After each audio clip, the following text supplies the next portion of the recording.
Hi, this is E.T., and this, you probably know, is Stanley Ketchel, the Michigan assassin, for a while middleweight champion of the world, and he was a contender for the heavyweight title held by champion Jack Johnson.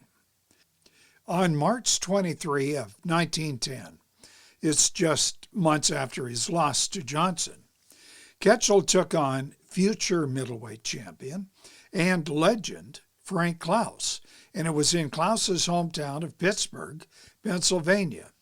It's a 10-round non-title affair, and it's almost what we would call an exhibition today. Early on, Stanley smashed a left to Klaus's head, and it badly injured Ketchel's thumb, and his whole hand began to swell. "You bashed your hand that time," said Frank. "Yes," replied Ketchel, "but I'll lick you with the other one."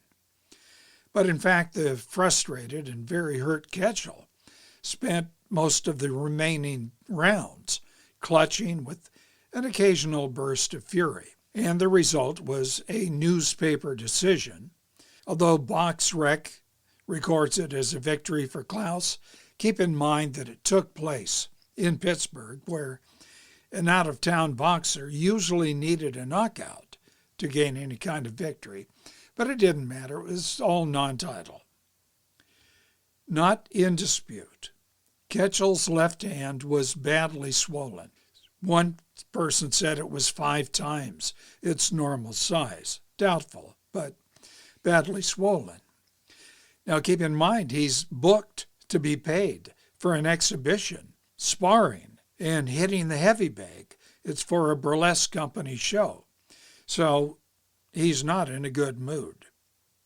Now the following comes from a boxing reporter named Hype Igo, and it was reprinted in Nat Fleischer's biography of Ketchel.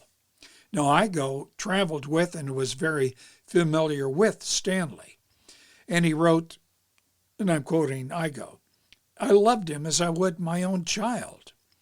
He could be tame as a newborn babe, vicious as a lion, lovable as a mother, but treacherous." Igo told a story of Ketchel's behavior several days after the Klaus fight. Now, Igo and Stanley were in Wheeling, West Virginia. Stanley's hand still swollen. He was in great pain. He was worried how he's going to be able to punch anything for that show. Well, before the event, both men met for breakfast, where they were staying in the Clark House Hotel. They were in the dining room, and Stanley was in a terrible mood. And to make matters worse, he had a pistol that he always carried with him on his lap. When a waiter gave a very snippy answer to Stanley's inquiry about the eggs, bacon, and pancakes, Stanley's mood rose from angry to violent.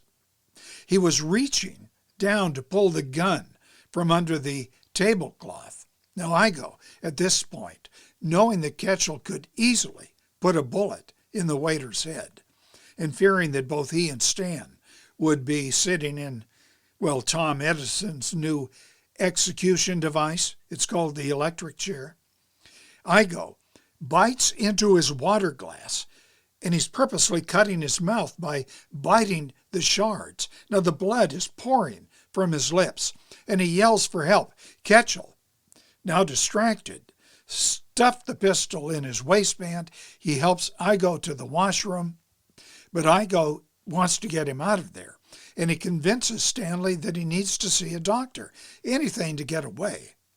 And Stanley, now gentle as a nurse, half carried Igo to a medical facility, and later both had coffee and rolled somewhere else. And for the next 3 days that they were in Wheeling, Igo insisted on eating every meal anywhere but at the Clark House.